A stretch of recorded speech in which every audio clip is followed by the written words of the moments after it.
द्वापर जुगरे पापर भार होइला भारी कंस अत्याचारे त्रिपुर भये उठिला थरी जगत करता श्रीहरि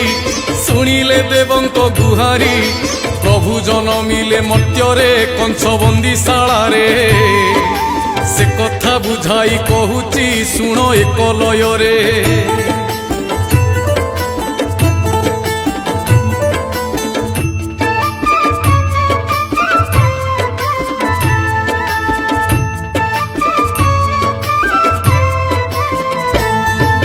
मथुरापुर रे राजन नामटी उग्रसेन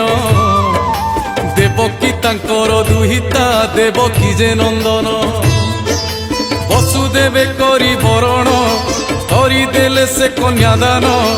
बर कन्या रथे बसाई नगर भ्रमणे नेले